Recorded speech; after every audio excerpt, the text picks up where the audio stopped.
All right, everyone. This is what you've been waiting for. The big official weekend edition of Nothing But Worry. Sitting on the auxiliary couch tonight next to my wife, Bonnie. Oh, hi. I am your host, Lance Ash, her husband.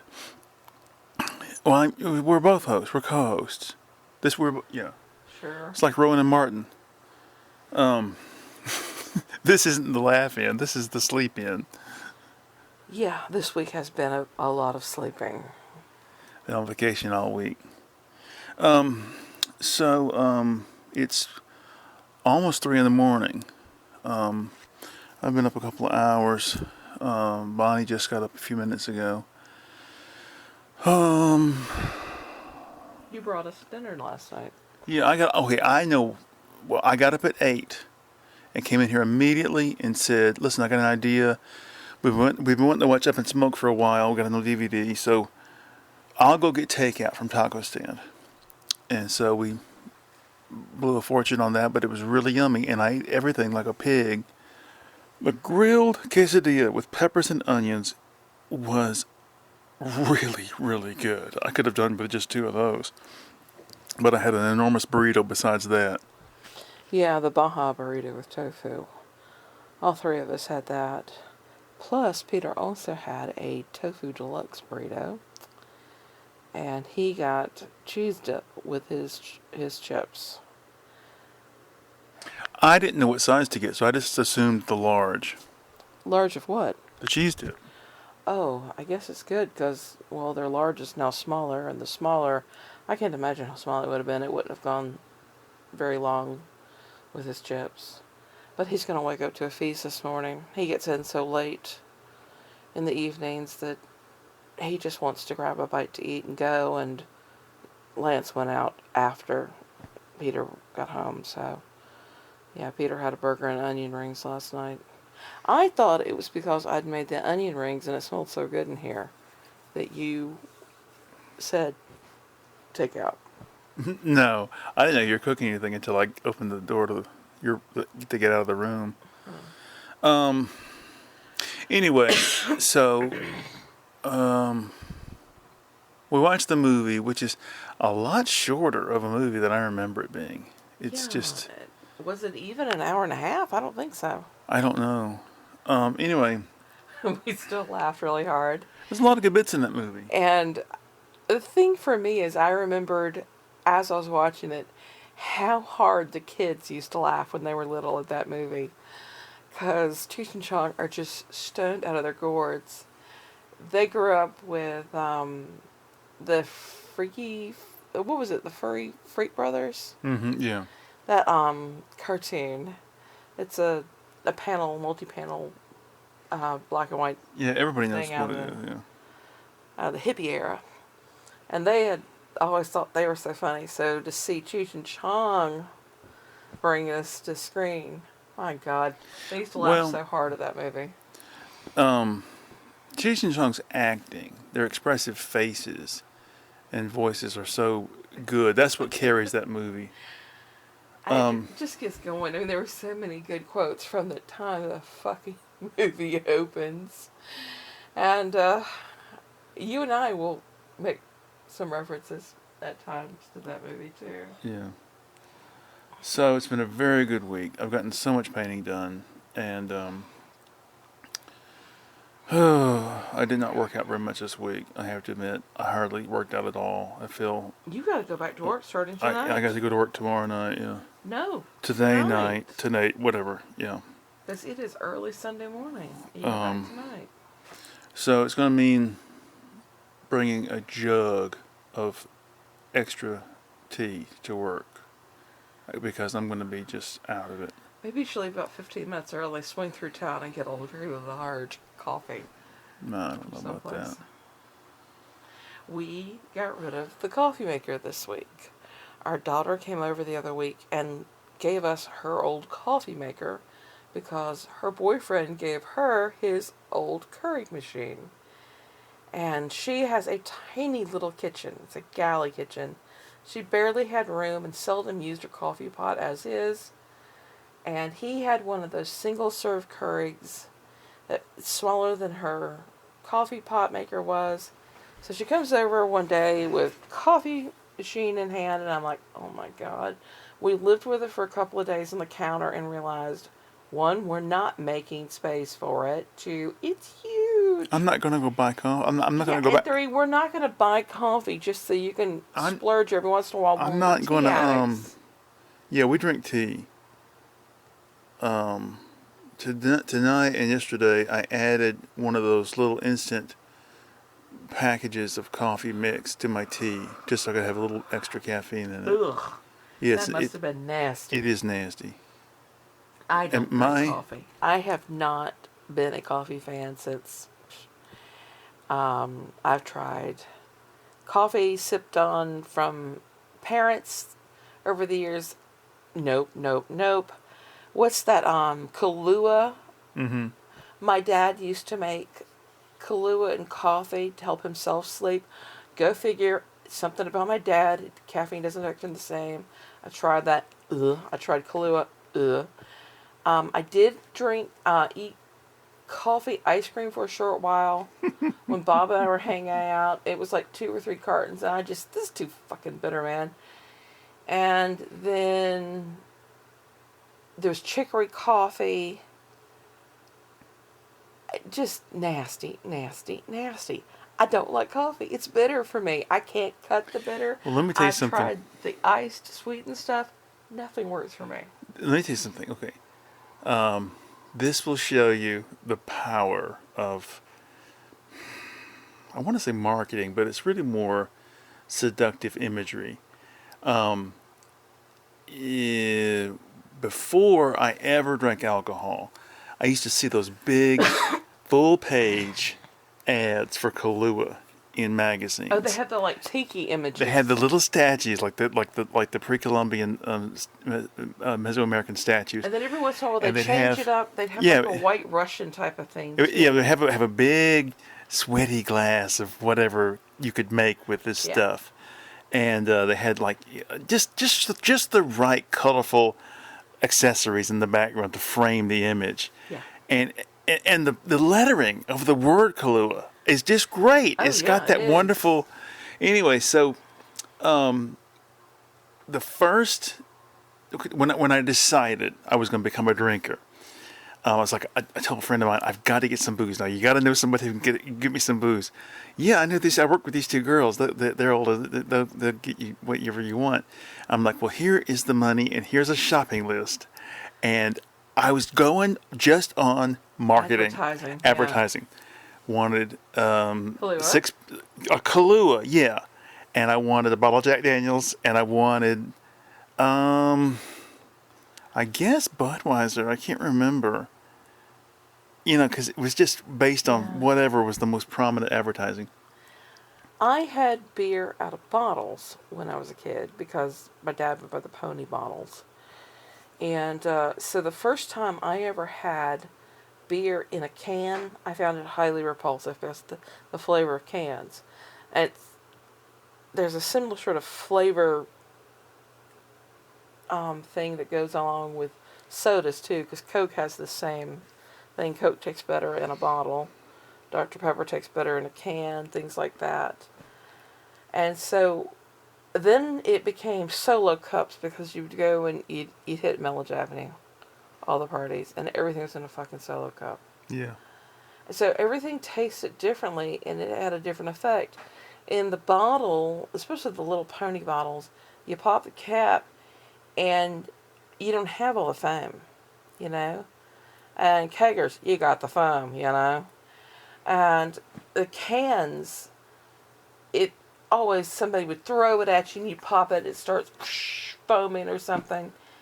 I don't know. I just never got that much into beer. I think partially because the way it was served. It was rarely served in a bottle, and it was usually served with plastic or aluminum. Well, so when I got all that booze, I was living next door. And my sister came down to visit. I don't know. I guess she was away at college at the time. Georgia Southern. Anyway, she came to visit, and I said, look, I've started drinking. Keep it a secret. And I had one beer left, and I had some ice cream. And I said, you want to try this Kahlua? It's really good. I don't know. I said, we can pour it over ice cream. So I made a little dish of vanilla ice cream, poured the Kahlua over the top of it, and then I poured like the last beer I had into this glass. And she was like eating ice cream. She goes, "Oh, it's really good." I said, "No, try the beer." And she tried the beer, and she hated it. Spewed. She spit her ice cream infused saliva goop back into the beer. Now I can't drink it. It's the last one. Already I had the alcoholic's possessiveness about his booze. Jesus. If I give you some, that's less for me down the road. I may need it. Your sister emailed us this week with news. You want to say? They've put my mother in a care facility, and it looked like it was about as big as a house, maybe. Yeah, it's a And, converted home kind of thing. So anyway, I just felt bad for her. But Well, she's luckier than most because the facility's got a dozen people and about 4 to 6 rotating staff, and it's located across from the hospital where your sister works. So your is sister- it? I didn't yeah. know it was that close. Okay. Yeah. So your sister's going to be stopping in to see her every afternoon when she gets off shift at the OR. And for the first couple of weeks, Chuck's going to drive in. It's an hour drive from their home. Or She drives an hour to work? 45 minutes, roughly. What's she going to do when it freezes over up there? She can take the 4-wheel drive truck.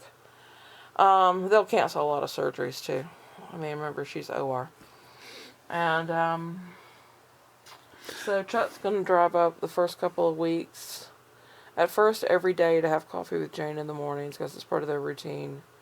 And then he's going to make it every couple of days, then just on the weekends or occasionally. Their hopes are... And then never. I don't see how she's going to survive. But then again, Catherine said there's a lot of old people.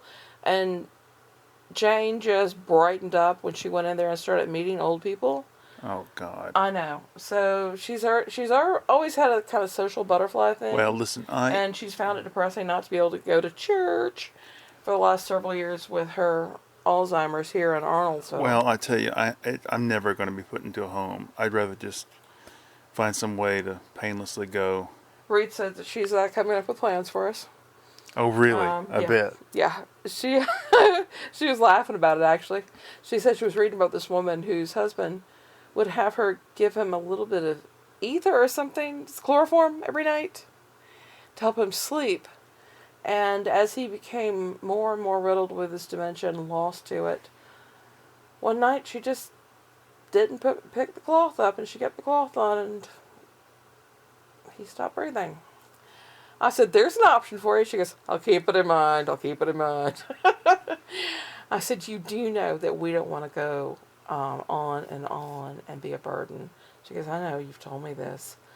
She said, "I figure Pop's going to go first." I said, "Really?" She goes, "Yeah, all the brain surgeries." I said, "I got to agree with you there. I think that he's going to go down the senility hole first, too." I think that the fact that I'm functioning better than ever after everything I've been through is proof that you are wrong, and that I will remain mentally strong up until the last second. Yes, you're better than ever. My work's better than ever. That's proof right there. Yes, dear. Okay. Let me ask you this. What?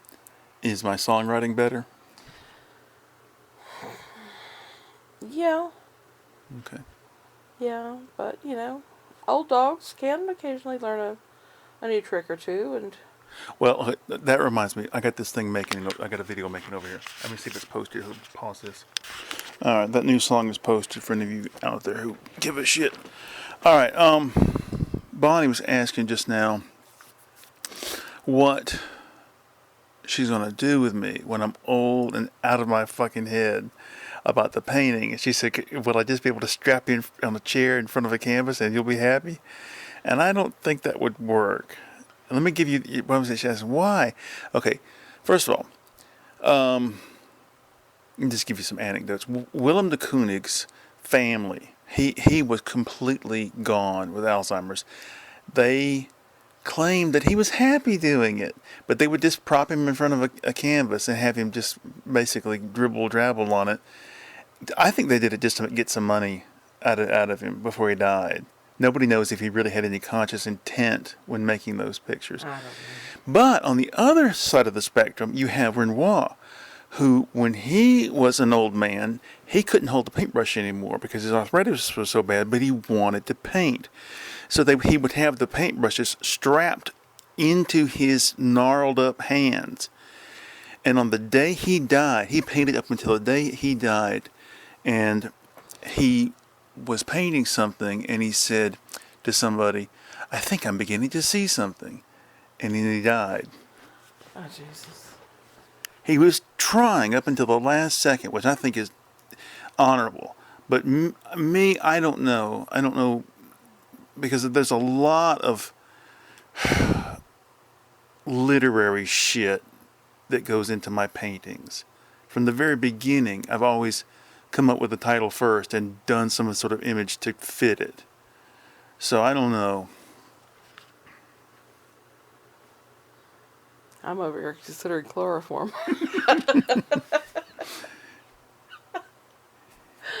Oh, God. Remember that on The Simpsons when, oh God, what's his name? Mr. Burns puts Homer's brain in that giant robot, and then at the end of the episode he gets crushed and by the robot falling over, and Smithers is like, oh, Mr. Burns, like, I can't believe it's going to end like this. And Burns is like, no, there's a way, there's still a way. We're going to need something, and some ether. And the way he said, he gets his head sewn onto Homer's body. Oh, The way he says special. ether. Yeah. That's an old one, back when they were still good. We haven't watched that in years. It's such this pile of glittery dog shit now. I wonder how much of the age comes through in the actors' voices now. I don't know. I mean, I know that somebody like Harry Shearer is just doing it for a paycheck, because he's intelligent enough to know that the show lost all steam 15, 20 years ago. Yeah. I can't believe how long Phil Hartman's been dead now. Who was the actor who murdered him? Sorry, who gave his wife drugs so that she could It murder was her? that guy from News Radio, wasn't it? What was his name?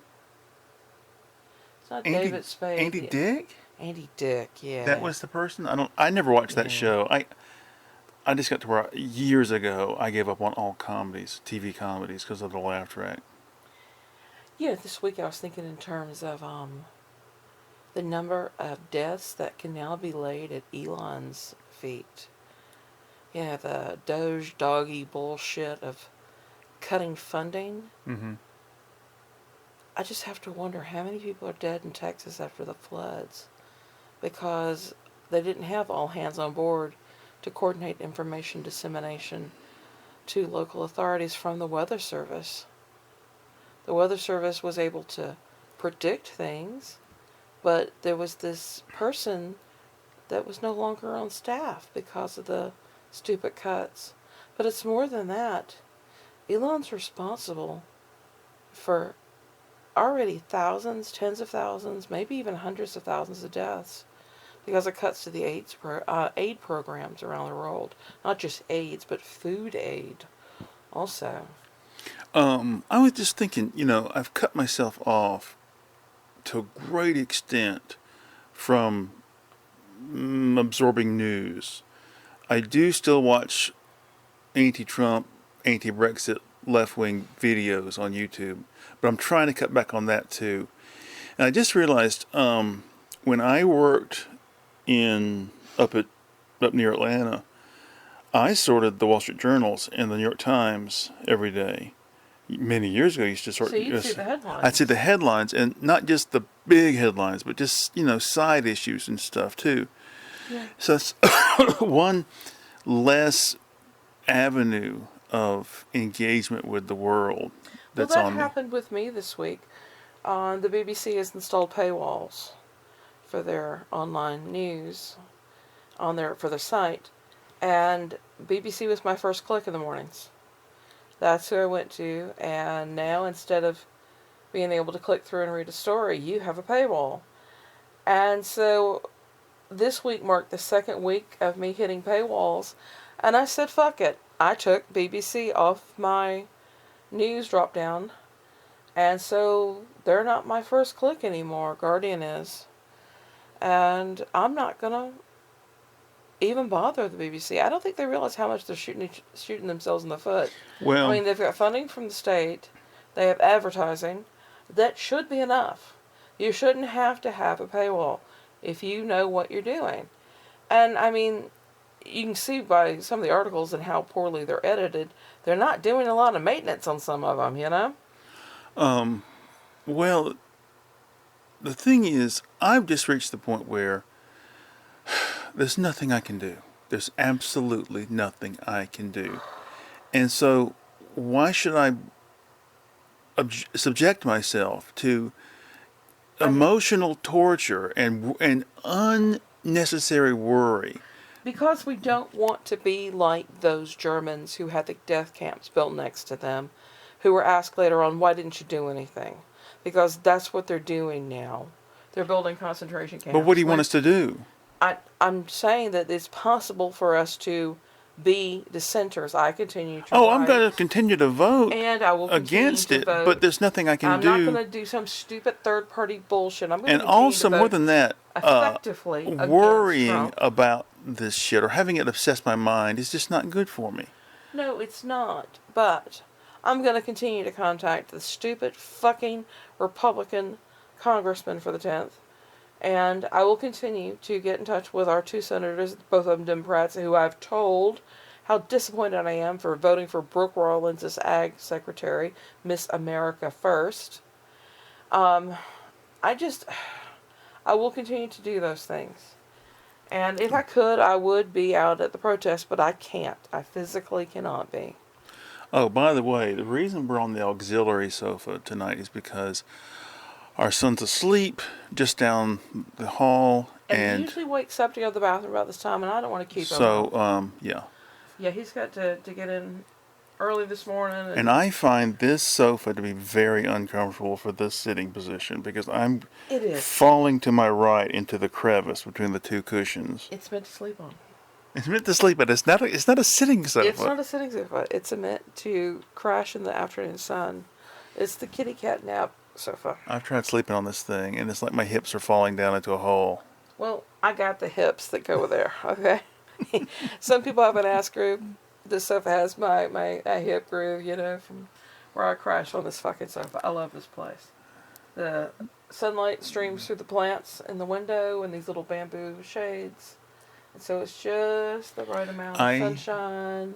I don't like shade the inaccessibility of the books. Look, I got nothing there, okay? I got no offerings because we've got too many books. We just got to get rid of some more books. We didn't take off enough books this week. None of these books are going. These are... No, these are the collection. Yes, these this is the collection. This is the stacks. Yes. These are the things In that front of everyone me, must well, own. I'm sitting with my back to the kitchen. I'm sitting on a sofa facing two sort of formal chairs that bracket Wingbacks a table with our fancy TV and that we hardly use. that we at hardly all. use. We used to watch the late night samples on YouTube, and that's it. And But they're all behind like that are two-sided bookshelves that we bought at a bookstore that was going out of business, and we always tell ourselves we should have bought two more. They're fantastic. They were built by the woman who ran the store's husband, and They're just great. without realizing it, I installed them upside down. So we could have What do you mean you installed them upside down? You did not. Yes, I did. Those are feet at the bottom. No, they're not. They're supposed to poke up in the air, so you have an extra shelf up there. That shelf, a bottom shelf, should not touch the floor like that. There's supposed to be a gap. In her store, it was a concrete pad covered with like cheap carpeting, so it was perfect. But no, I don't. I can't believe you don't remember this. Yeah, when we got them in here, I realized, oh my God, they're upside down. And you're like, just leave it, just leave it. Yeah, So it was anyway. a lot of rigmarole to get everything done. And it was So we've got the classics. What we do right. That's what I is was going to say. Yeah, classics. facing me on these two shelves are basically your basic classic fiction, going back to folk tales and Greek myths and that kind of thing, and working our way up to Up to the 1500s. So right. we have the stopping point, I think, is Don Quixote. And so that marks the beginning of the modern novel. Of the alphabetical stuff. And that's the old stuff. That's the beginning of to the point in which modern literature begins with Don Quixote. After you got Don Quixote, then everything is done according to the author's last name. And it's considered modern if it's after Don Quixote. We have a few things in here that are not really literature per se. We have, is it pronounced Jean Owl? Or is it Jean Owl? I don't know why we have that. Children of the Earth series, or whatever the fuck it is. The Clan of the Cave Bear bullshit. Yeah. I tried to get this next, but you're like, no. Well, it's a set, and I don't know. But we have sets in other places. Yeah, But now at it could this be point, moved. We're not redoing these goddamn shells. My God, man. But we've got almost everything William S. Burroughs did, everything Faulkner did, everything Hemingway everything did. John Barth did. Some of those are in my room. Oh, you're I just saw them just a few hours ago. You know, there was a restriction when we were setting up these bookshelves. It was the height of the book. Oh, yeah. If it went past, I don't know if it was 8 or 9 inches or what, it wouldn't fit on the shelves. Because despite this modern trend of putting the books in higgledy-piggledy, we want everything upright. There is one notable exception. I think it's Thackeray or something up here. That's D.H. Lawrence. Is that what I don't that know is? why those are like It's a that. Is that set. so the statues can stand on top of them? It's because they were a wee bit too tall. We didn't have any else where to put them. And they ended up doing a job of holding things in place at the time. Mm-hmm. But yeah, we have tiny little statues on top of it now, not for... Did you know that those 3 Hemingway books there, that they're like one edition, they came from my grandmother's house across the street. I don't know why she had those. Is it possible she read Hemingway at some time? Yeah, it is. It really is. It used to be that on television you would have authors interviewed. You had real talk shows where they would bring people on that weren't just the Instagram celebrities of the day. And they had people of substance that were interviewed. It's possible that his work was critiqued. He may have been interviewed. And we have got quite a collection of crap here. on the back side of the shelf, On the back side is the modern fiction stuff that is considered the must-reads of modern 2000s. a lot of 1990s. detective fiction. There's a whole section of mystery. There's a small section of horror. There's a couple shelves of humor. Mm-hmm. There's a shelf and a half of women's feminist literature that's for the sake of exploration of the idea of feminism, etc. There's American Indian literature that's an odd collection of history, poetry, collected stories of, and a few modern authors. And let's see, I think that's it Yeah. for the backside. And facing that is the then- back wall with and some the back cheapo wall- shelves. Yeah, Build your own shelves that you but get from we have Lowe's. an enormous collection of science fiction back there. Well, we had even more science And fiction, but we decided to get rid of a fantasy. lot of the crap. Yeah, Peter's not willing to get rid of the Xanth novels, despite the author's weird pedo writings and stuff. I thought he was a misogynist. Both, all the above. A lot of that 1960s and 70s sci-fi is highly sexualized. Well, speaking of which, I was just about to mention this. One of the very many Barsoom knockoff series was John Norman's Gore series. And I got into those when I was around, I don't know, 17, 18, 19, somewhere in there. And I was working my way through them, right? And at some point, you get to one of the novels, like number 7 or something, and all of a sudden you realize we're going into pervert sex territory here. It's like S&M games, and that's part of the appeal of the book.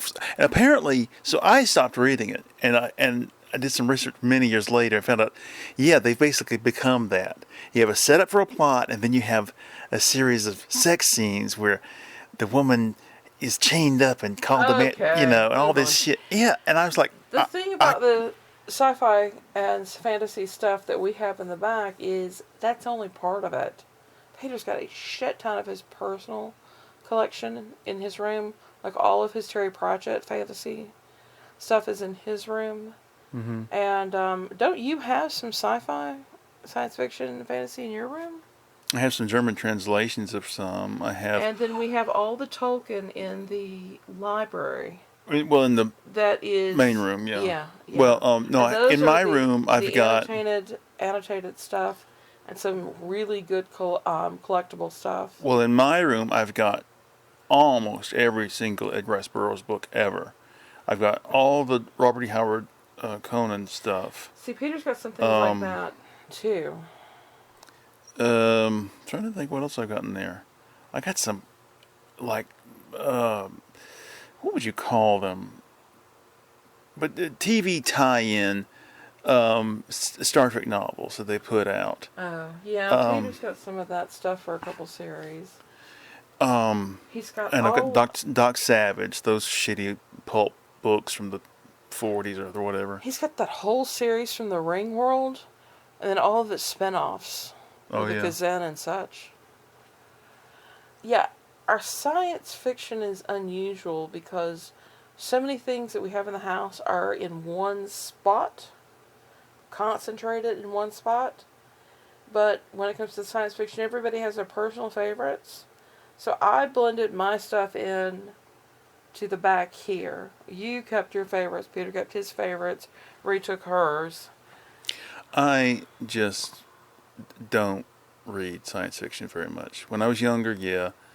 But the interesting science fiction, the cerebral science fiction, which you'd think would appeal to me, is most of it written so boringly. Because, I don't know. Peter keeps me abreast of a lot of things. Like, for sci-fi and fantasy, he introduced me to John Scalzi and all the Old Man Moore series. My dad has gotten into that now and loves it. Thanks to Peter. And Peter got me into the Discworld Terry Pratchett series. And there was something else. Oh, all the Dresden Files fantasy. A wizard living in Chicago. He and I have read through all of that series, but because of time, lack of space, and the fact we both burned through those a couple of times, they're now in this collection here. You The know, book book. when I was in high school, okay, I've read one Stainless Steel Rat book, and I just didn't think much of it. Harrison? Yeah. But I knew people in high school who were big fans of it. And WW? it shocked me. Who, what? WW? Who is WW? Wayne? No, this girl I dated in Paige? high school. Oh. Paige. Fuck didn't that know. cunt. Jesus. No, she tore my copy of Fellowship of the Ring I out. know, you're forever bitter about this. So Yada, anyway, yada.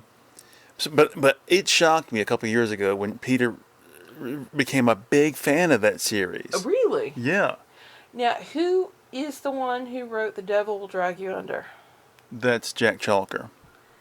Peter And- burned through all the Jack Chalker Well World I did series. too. Now, I really The liked Devil Will them. Drag You Under wasn't part of that. And No, but it had the you- same themes of transmogrification.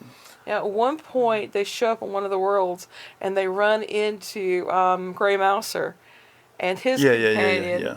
At one Well, of I was the going to mention things. those It's are good really books funny. too, because they're funny. Yeah, But they wrote those.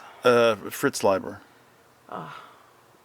I'm trying to think. Oh, I know what I was going to say. Right across from me, is an author that is not that well known. Robertson Davies.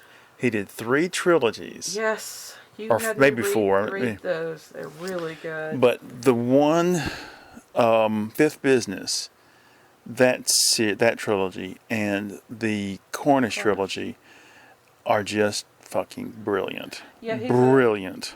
a Canadian professor of literature at what, probably McGill or someplace like that. I think he lived on the And East Coast. I think he lived hence my PEI maybe. I'm not sure.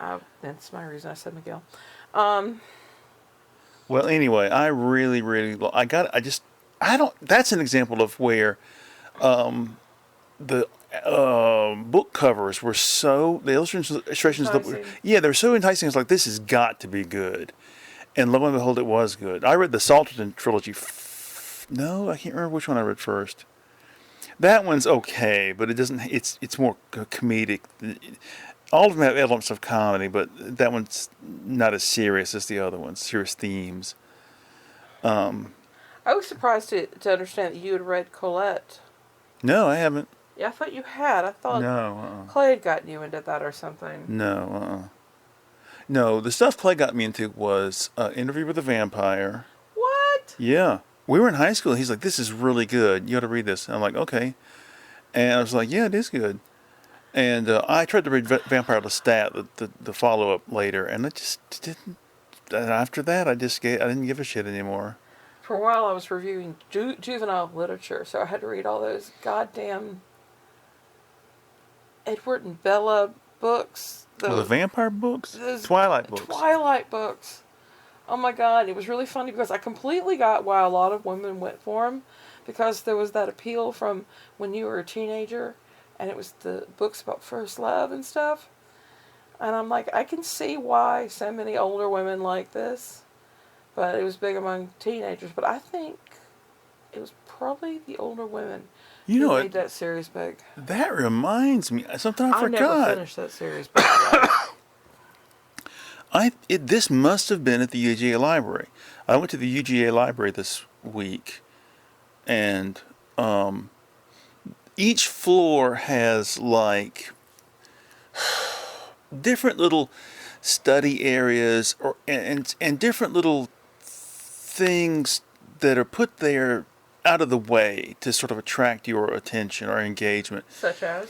Well, they had a dry erase board set up, and they had a thing taped to it that said, "What is your favorite something children's book or something like that? Young person's literature, something like that." Okay. Yeah, And they had markers for you to write, and I wrote in really big letters, "Harriet the Spy" with exclamation points. Awesome. That book. Awesome. That's an example of a book that Jonathan introduced me to. He loaned me his copy, and it's one of those books that just, while you're reading it, at that time of life, it possessed my mind. It was totally absorbing. Years later, I read it to the kids, and it's still really good. I think Reed liked it. I know they did a Rosie O'Donnell movie version or something. I don't even. This. The only reason I like her this week is Trump's trying to take away her citizenship, or threatening to. She is annoying, but she doesn't deserve that. No, but he's such a temper tantrum titty baby. Yeah, well. Soon you'll be fired and we'll be exiled.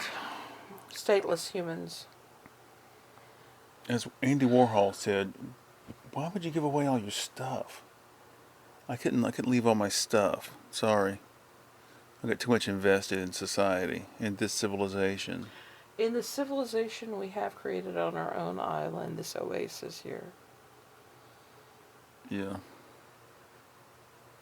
I see why people are increasingly wearing ear pods all the time, because that way they can be partially, sensorily out of it, somewhere else, not part of whatever the hell it is they're having to do at the moment, because either the job sucks or the circumstances are such that you don't want to engage with anybody. Gunfire in my life to walk around with fucking earbuds. Nope.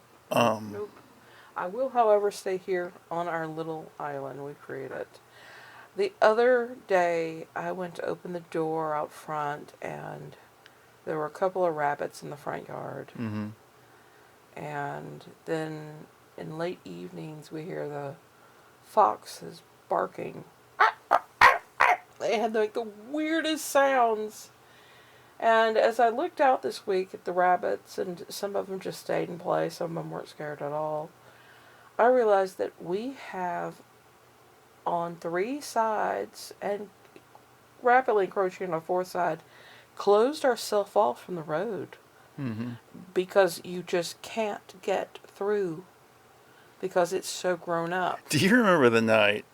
I don't know if I was going to work or not, but there was some dude parked out in the front yard. It's back when that tree was still out there from the driveway. What the fuck? The deal And with that? I grabbed the only thing that I could grab, which we used to have a ceramic bowl next to the door to put our keys in, and I grabbed it like I was going to smash it over the guy's head. I went there and screaming at him, and he's like yelling, "Okay, okay," and He's instead of down going our fucking driveway. instead of going back towards the road, he went down back when the road was still there to go to my mother's house and started driving around in her front yard. Oh my Like, god. what the hell? Anyway, I hurt my throat of screaming so loud. I think I grabbed one of the keys and started hitting the car alarm. Because, you've got the panic button. But why the fuck would somebody pull into somebody's driveway? And then just And sit there. Just keep going down the driveway over and over. I mean, there's nothing at our driveway that indicates that this is in any way a public space. It's not paved.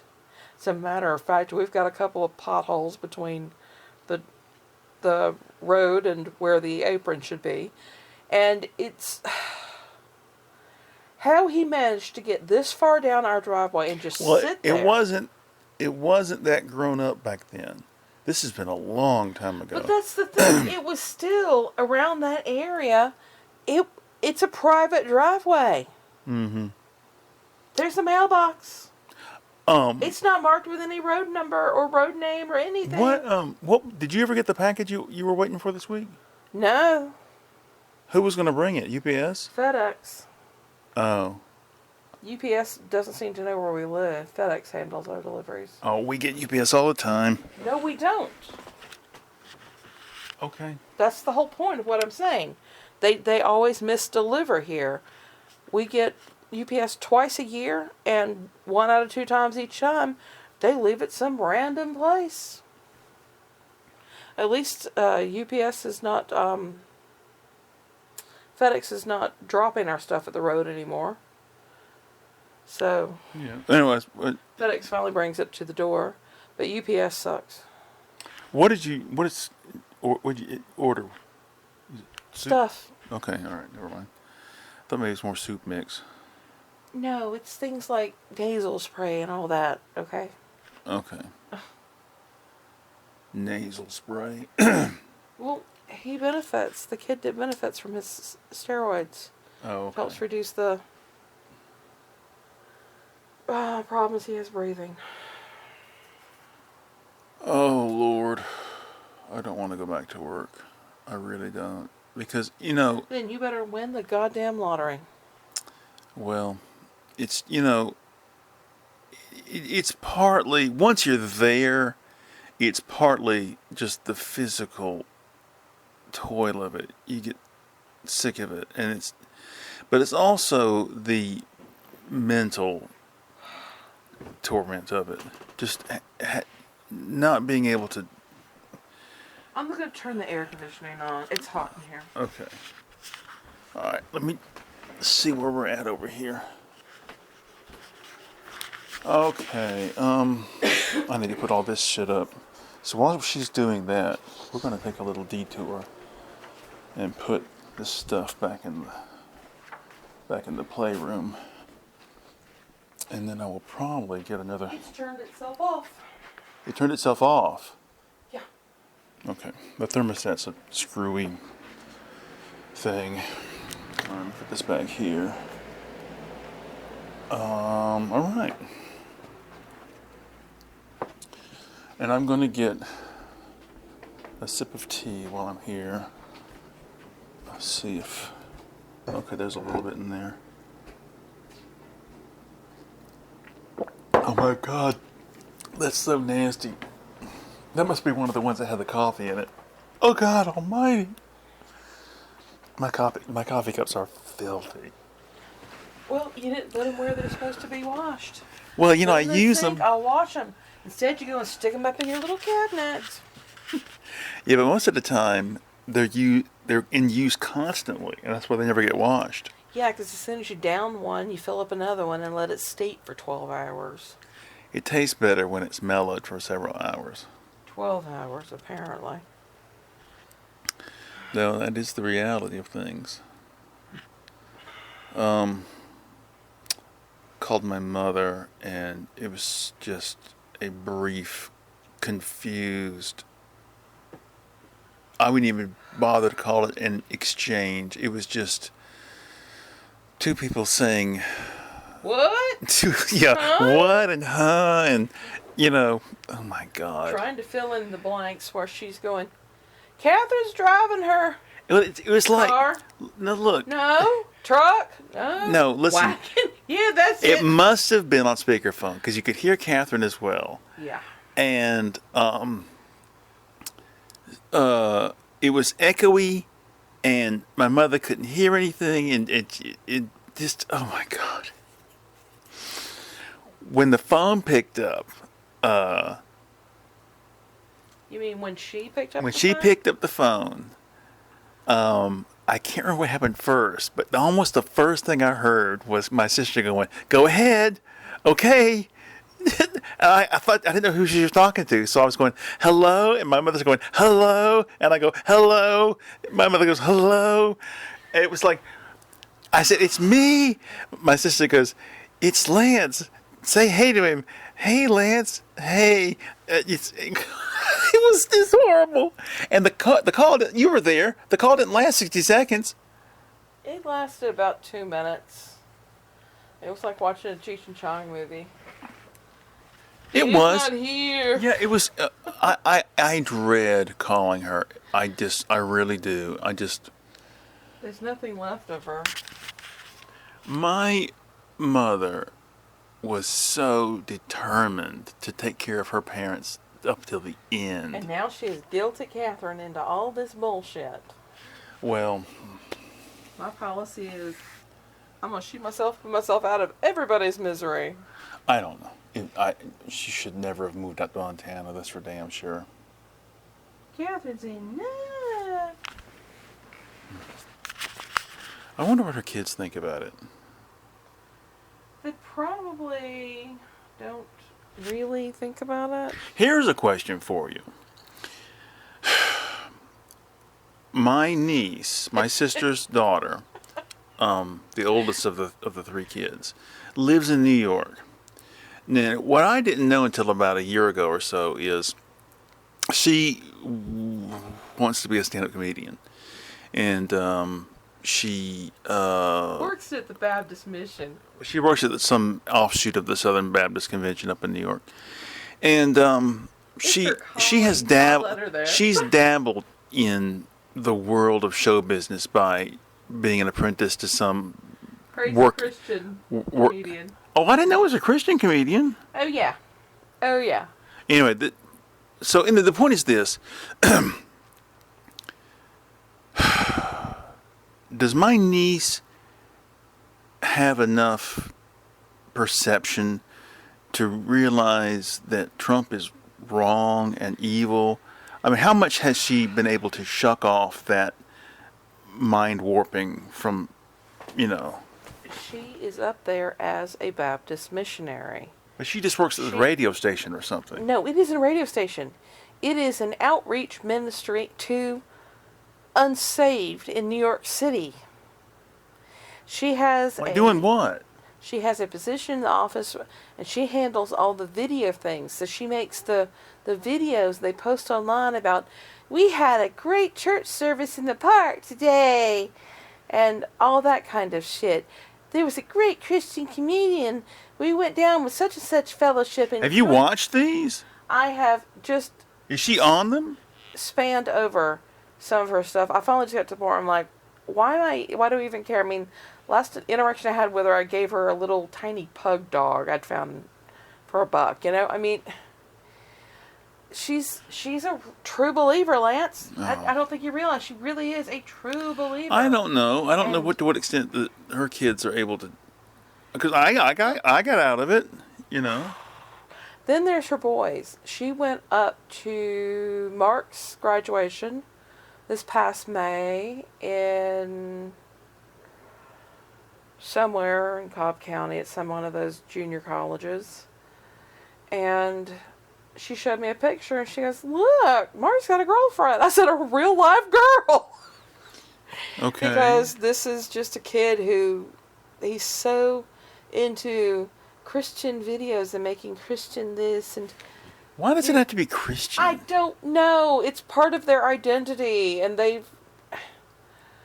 And then there's the other one that we're convinced is gay, and I hope Now to let's God- not get too Oh, I'm sorry. graphic here. You and your father has wondered about this.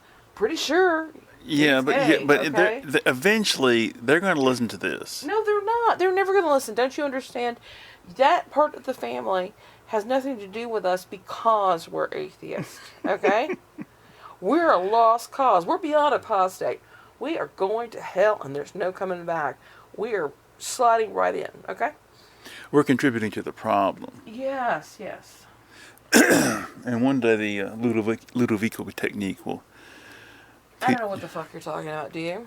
Yeah, it's a reference to Clockwork Orange when Oh, Jesus fuck. they forcibly associate Yeah, violence and all that, yeah. violence Their with whole being design's sick, open. yeah. That's disgusting. That's a rare example of where the movie is the equal of the book. Of the book? Yeah, Oh, was that Burgess? yeah. I think I read something else by him years later, and it wasn't as good. I think I might have read. There's his books right in front of me. Yeah. I think I've tried to read Enderby, Oh. which reminds me, for some reason, reminds me of Vonnegut. I went through a phase where I was reading a lot of Kurt Vonnegut. But it was Back when you knew Chris, right? yes. It's funny you mention it because I just remembered now that he. he's a neo-Nazi. How the fuck did I that happen? don't know. How did somebody become a neo-Nazi?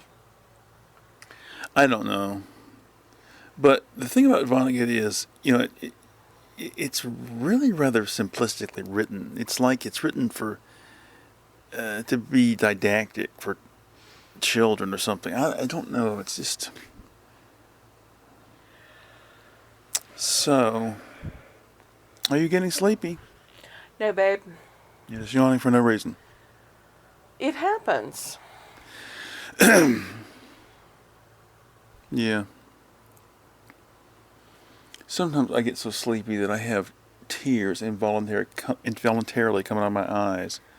It has nothing to do with crying. It's just that you get. The eyes are dry.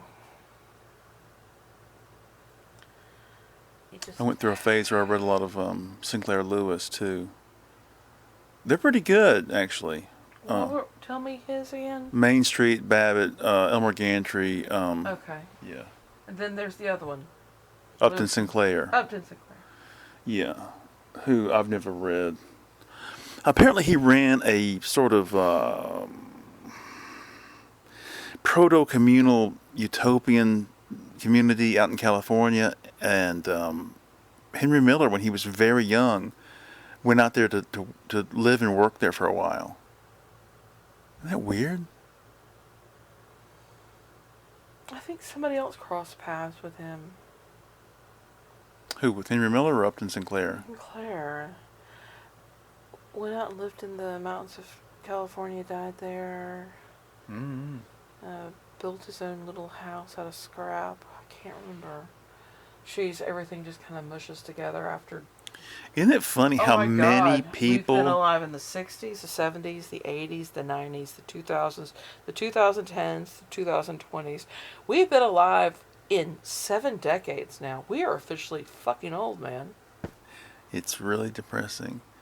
I'm barely made it to be a 60s child. But I made it. Yeah. But it's funny how many people, how many characters of the history of America have just gone off into the wilderness and created their own thing, you know. What happened to Henry Miller in the end? He eventually got, well, he lived in Big Sur in California Maybe for a that's while, who I but was that's not thinking where he of. died. Might be.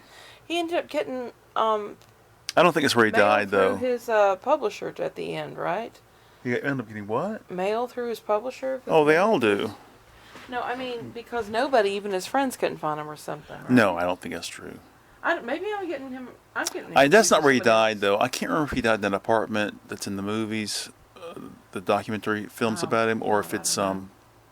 Those are really good. I really. Oh, those documentaries we watched 30 years ago. Yeah, we've got well, some of the stuff is on YouTube, and we have one of them on, or used to. That might have only been VHS, though. It was. The Henry Yeah, Miller Odyssey. We watched something on DVD this week and had to figure out how to use our DVD player again Oh yeah. because we so seldomly use it. When we got this TV, I thought, oh, this is going to help us. We had stopped watching TV. We would sit in front of the computer and watch a little 10-minute segment of something, the occasional architect video or something on YouTube or whatever. And I thought, well, we're gonna go ahead and just buy one of these big TVs that can stream everything. And we thought, okay, this will be fun. We'll be more comfortable, and we'll be able to watch some movies because we kept back all these DVDs. We used to have thousands. Now we just have a couple dozen, maybe 100 DVDs left.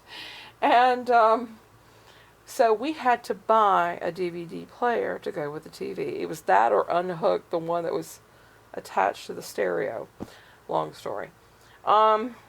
So we found this DVD player. This is after DVD players had been phased out of the stores. You could only buy them online. Found a deal, set it up, and we thought, we're going to watch a movie every week now that we have a cozy couch and a big TV.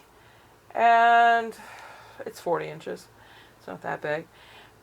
And now we have a DVD player. And I can count on one hand. One hand! Not including my thumb. How many times we've used this DVD player. We can't agree on a movie, and we're not usually in the mood at the right We're not time. in the same sleep schedule. We're not in the same mood to watch something. Numerous times this week, Lance kept going, do you want to watch Up and Smoke? You want to watch it? You want to watch it? I'm like, just, no, not yet. And it finally took, I'm going to go get the egg rolls from the Chinese place. When we get back, let's watch it. Well, if you're going to get the egg rolls, I guess I got to sit down and watch the damn movie. I sat through half of it. When we ate And the I was egg like- rolls, Oh, we were watching the documentary about about them. Cheech and Chong, which is pretty good, Yeah. by the way. So, we used It's the not- TV for what, twice this week? Yeah, but what I didn't like, it's called Cheech and Chong's last movie, Yeah. and it was pretty good.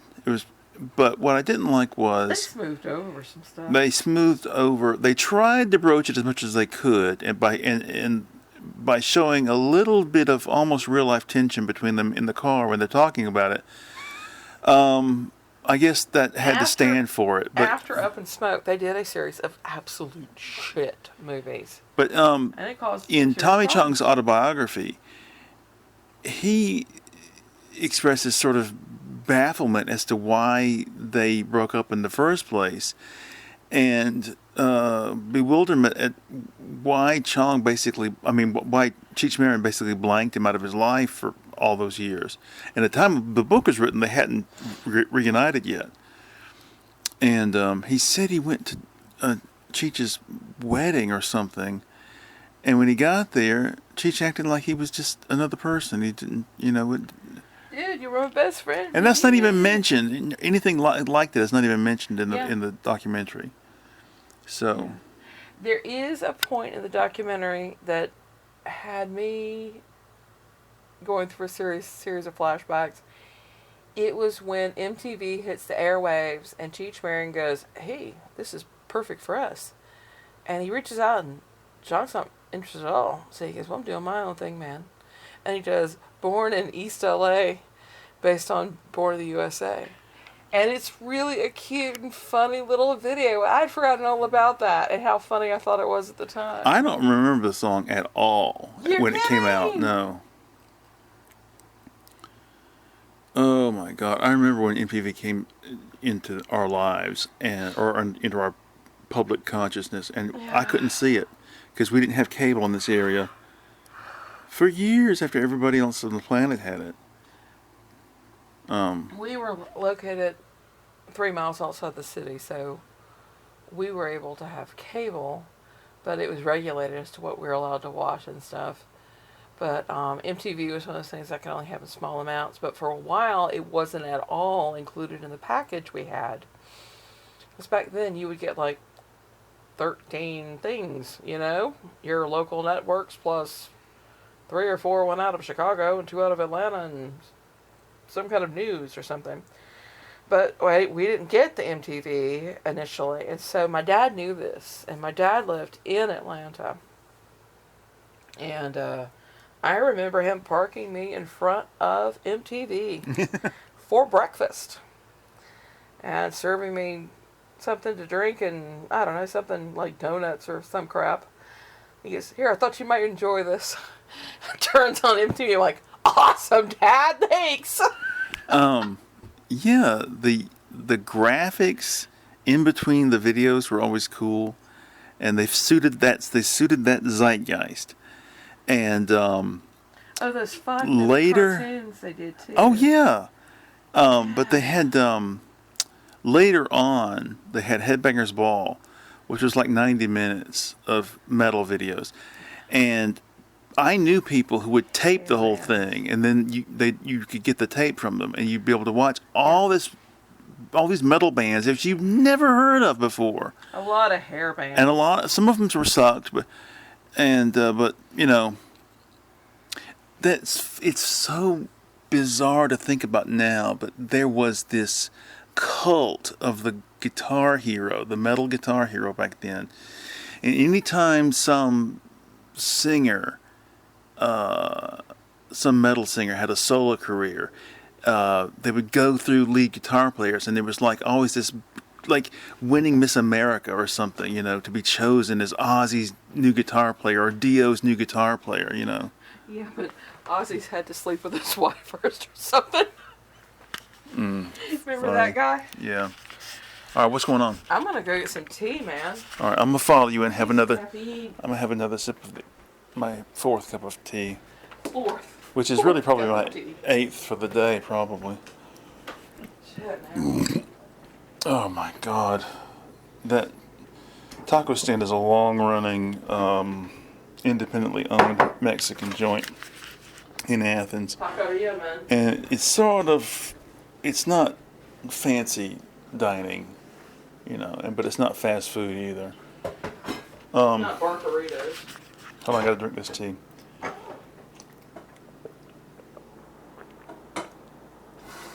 Oh my God, it's horrible. It's horrible. Okay, let's see. Which is why you must drink it. Oh God. Lance refuses to have milk or sugar added to his tea. He's damn fool, in my opinion. Let me see how long we've been recording. Too damn long. Only 40. No, 30. What is this? I can't read. I don't know. Oh, it's an hour and 4 minutes. Okay. Jesus, man. All right. Don't you think we can call it quits for now? Okay, we're gonna call it quits in just a second. Catch up with the morning headlines, do the puzzles. Yeah. Okay. Yeah, I need to do Wordle All right, and connections and all that shit. So at 4 a.m, while Bonnie's making some tea, we'll say goodbye. Goodbye.